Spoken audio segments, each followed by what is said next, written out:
This is a new idea. It's called Irido-Capsular expansion, stabilization, and suspension. It's really the innovative use of this new Irido-Capsular speculum, the Expand NT, to capture the iris and the capsule purposely on pretty much every case you do, or every case you have to use it. First of all of us are aware that for many, many years there's a number of devices for either capsular or iris retraction. Iris hooks by McCool. Certainly, as you know, these are 3 or 4 hooks that can be put transcorneal. You have to have basically keratotomies through the cornea to do this, and these things are to suspend either the capsule or the iris. Capsular tension rings came out in the 90s, early 90s. Leger started them. They were modified by McCool and others. Basically, we know these are PMMA segments that are put inside the capsular bag when there's zonulysis or basically a weak area of the capsular bag in those areas to expand the bag and keep it expanded post-operatively. The difference is they stay in the eye. Iris ring. Well, Eugen is, of course, the most popular here and well known, primarily used for expansion of the iris. The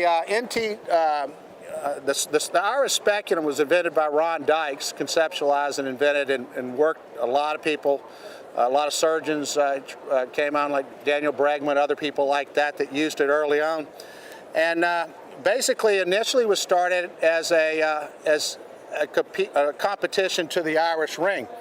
However, it sort of was by accident that I started to use this ring in a different way for different reasons. At first, when I had cases of phacodehiscence or iridodehiscence preoperatively or intraoperatively, I decided to basically attach the ring to the capsular rhexis to the iris, so that basically the iris and the capsule was attached and sealed kind of as one unit. And this obviously allowed me to have internal suspension rather than external suspension of the capsule. I was also able to do that quadrant by quadrant, 3 on the iris, 1 on the capsule if I had some reason to do that. Of course, this this was also been able to be used in torn capsules intraoperatively or traumatically to basically make sure you preserve the anterior capsule. Cases of post-vitrectomy or high myopia, we all realize that when we go in there, sometimes we see this tremendous expansion because the lens iris diaphragm is very flexible, and you get this kind of reverse pupillary block. It goes way back. Part of the problem with that is that when you go in initially, and you have to go in very slow, obviously, and allow the anterior chamber to equilibrate, but some of the fluid basically gets trapped and causes this big extension posteriorly, the posterior capsule. And then you, as all of you know, you lift up the iris and try to basically bring that back up. However, in those cases, if you have this ring attached to the capsule, you don't have that event occurring. Floppy iris syndrome, I've used it for suturing IOLs. Posterior capsule optic capture also is another little area that can be used. What's most significant are these last 2. One thing that I noticed while I was doing this, and spent 40 years, in the anterior chamber, so it's I have intimate relationships with the anterior chamber. It's kept me warm on many a cold night. So basically, I understood very well the way the fluid phaco-dynamics were inside the eye. I noticed that when you took the anterior chamber and posterior chamber and fused them together so that the anterior segment was one, that it was a much more stable environment.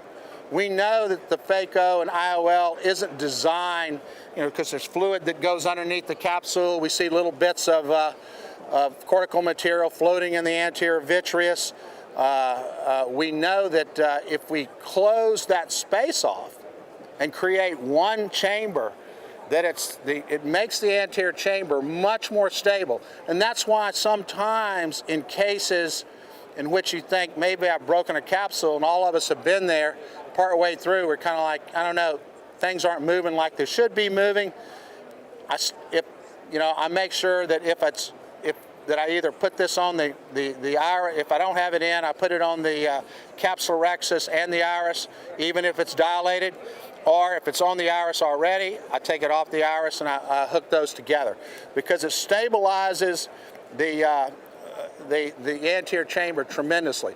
Another thing that happens, and a lot of the surgeons here can testify to this, if you have a broken capsule and you're phacoing, the next thing you want to do is preserve which part? The anterior capsule. You want to absolutely have a great shelf to put it on.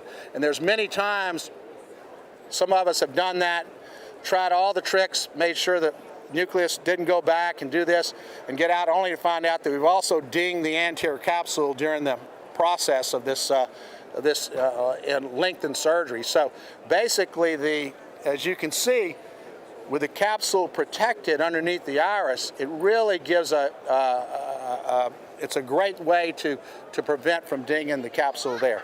Iris expansion, of course, is what this was invented to do in the first place. The material is very unique. I asked Ron what this was made out of, and he said memory metal.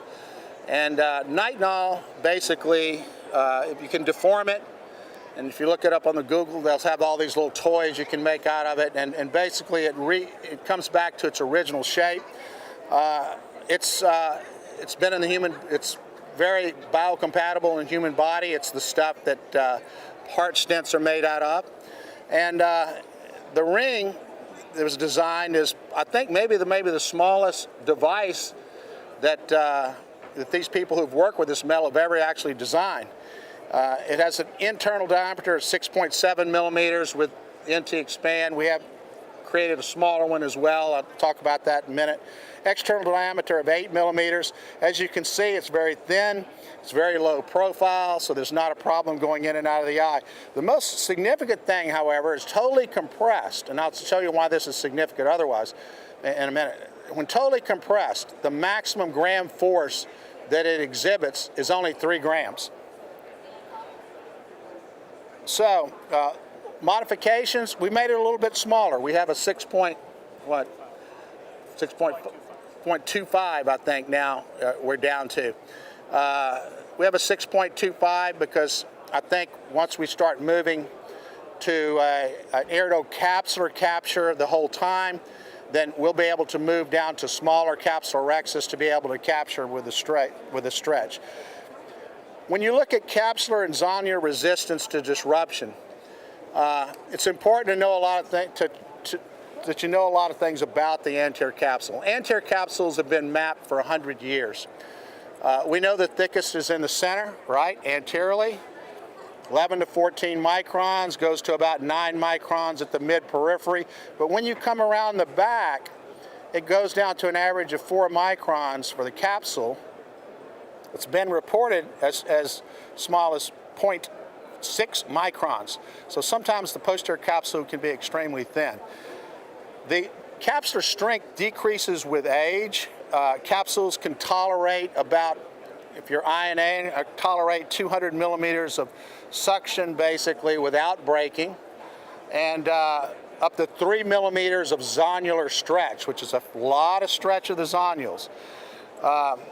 There was a report by Assisa basically showing anterior capsules were stretched 3.82 millimeters and could withstand 62% enlargement. This has been shown to actually be a little bit more generous when you looked at studies. That last study was done 20 years ago, over 20 years ago. Study done about 5 or 6 years ago by Jaber showed that the capsular resistance actually is 0.4 newtons, which is 40 grams of force before it tears. and these were fresh capsules, the others were preserved capsules, and they thought they were more brittle, and had 5 to 6 millimeters of extension of the capsular rhexis before tear occurred. So the differences in this device from other devices, of course, is it provides iris expansion and or capsular support. It's totally intraocular. There's no need for additional incisions. It can be used in any genre, iris capsule, or capsule alone, which I've done, basically. And it can be positioned really in any quadrant to kind of support any combination of those that you want. Surgical pearls. It can be used before or after capsular rhexis. I like to use it after capsular rhexis. If I have a 4.5 millimeter or 4 millimeter pupil, I just literally do a capsular rhexis out to the edge of the pupil, basically, which is really easy with the pupil. As most of you know, when you're doing that, the pupil acts kind of like tearing paper. It's kind of holding it down. And it makes this perfect capsular rhexis. It very rarely ever runs, especially if you put enough viscoelastic in there. You can use it after. You can, if your pupil's too small, you can expand your pupil, do the capsular rhexis, and then basically come back in and hook the capsule back onto the iris. Capsular rhexis size. This is kind of relative right now because we don't really know how small we can go, how much stretch we can do. So let's put this at 4.5 millimeters just kind of as a safety stop because we're absolutely sure we can go down that small and probably smaller. This can be used obviously with or without a capsular tension ring. Obviously if you have zonular lysis for some reason, you want to additionally leave a device in the eye to keep the capsule expanded and keep contraction from occurring. You got to be aware there's this age correction. The capsule gets more friable with age. Many of us are aware that you can look at an 80-something-year-old patient and the anterior zonules actually come out and there's not much more than 5 millimeters of free capsules. So you definitely don't want to do a capsular rhexis in an 85-year-old out past 5 millimeters because basically you start to tear zonules at that point. But capsules can become more friable with age as well, so certainly you need to keep that in mind when you're operating on an elderly patient. Go ahead and run the video there. So this patient had suspected dehiscence of some zonules. Capsular rhexis has been done. The preloaded device is put into the eye. As you can see, we engage the inferior iris and capsule first, and then these two wings basically are allowed to slowly come out, and they just sort of skid over the top of the anterior cortex, so that now you have the iris and the capsule basically in 3 positions. Then you take this small hook, slip this in. Now in this case, I dyed the capsule so that we could see it a little bit better, you could see it a little bit better. This is what it looks like in position. That's with the lens. When you take it out, you're basically just disengaging the inferior first. It's very simple. Do both sides. Anterior chamber has at least about 11 millimeters. This is 8 millimeters at the biggest with the largest one, so you got plenty of room. And then usually I'll bump the ring down a little bit. Give me a little room up here and simply push that down. Because of the memory metal, it stays at, and then just pull it out. The most important thing to, let's hold on a sec. The most important thing to remember about this procedure is that's real time. So yeah, it's probably a 25 to 30 second procedure. It's not a 3-second procedure. And it's like the early days when we injected intraocular lenses. Some people just shot them in the eye, and of course they went through the capsule and things like that. So all of these things that have a certain amount of natural force, expansion force, basically that's their natural force as they're let go. That's not the force when we fire them out of a gun of some kind. So that force obviously is much greater. So you just want the surgeons to just kind of slowly, this thing is really great. It holds on to it to the very end. So this thing will not fire out on its own. It's only going to go out if the person just shoves it out, basically. So you can actually go at whatever chosen speed you want, and but you know, slower the better, obviously, early on. This is a case in which my older brother Bill does all my Fintos for me, and some for Blake. And it's nice because those patients kind of arrive, kind of like going to the bathroom, and when you're in a nice restaurant and you come back and your meal's there. You know, it's really nice. So it's really kind of cool when these patients just are in the system. However, if sometimes a lot of people have not liked Finto cataract because even Roberto Zaldivar mentioned this. He said, I just don't like the way the pupil comes down sometimes and things like this. Well, this is one of those cases where obviously the pupil came down because we'll see the capsulorhexis was much bigger than the initial pupil. So I wasn't planning on using this device, but came there already with the capsulorhexis in place, and you can see the gas bubbles. And so basically I put the device, once again capturing the iris and the capsule. It's a nice way also to protect the posterior pigment layer of the iris. When you have the capsule completely, and here's that same eye and back, and an extended depth of focus lens in that eye. The key to all of this is that right now in the world, the thought is that if you want to do iris expansion, you should just use a ring or something which expands the iris only. And in all of those devices, their idea about if you happen to accidentally capture the capsule, that's a problem and you need to quickly fix that. This is completely the reverse idea. It says no, actually if you capture the capsule and the iris together, there's a tremendous number of benefits that can occur with a lot of stuff that you see preoperatively, intraoperatively, and there's a much more stable intraocular environment. So it might be that the paradigm for capsular expansion should be irido-capsular capture and not just iris capture. Why not? You already have a capsulorhexis, it's there. You know, obviously you have to have an intact capsulorhexis, or you don't want to have an anterior capsular tear before you start to do this. But as you can see, this is pretty easy to use. It's pretty straightforward, and I think really, I think that this is probably the way to go in the future. Unfortunately, or fortunately for Ron, I guess, I don't know of any other device that's basically designed to be able to do that except this one.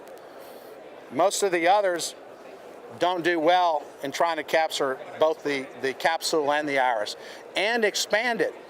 And you could see the tremendous amount of expansion that occurred. You know, expands it sometimes over 50, 60%. And a lot of us know on small pupils, they can be difficult cases for a number of reasons. Floppy iris syndrome. You want a pupil as well dilated as possible, and you also want a capsulorhexis that's very generous and well protected. And that's what this provides. So I think in a lot of those difficult cases, it's going to make things a lot easier for us. Thank you very much.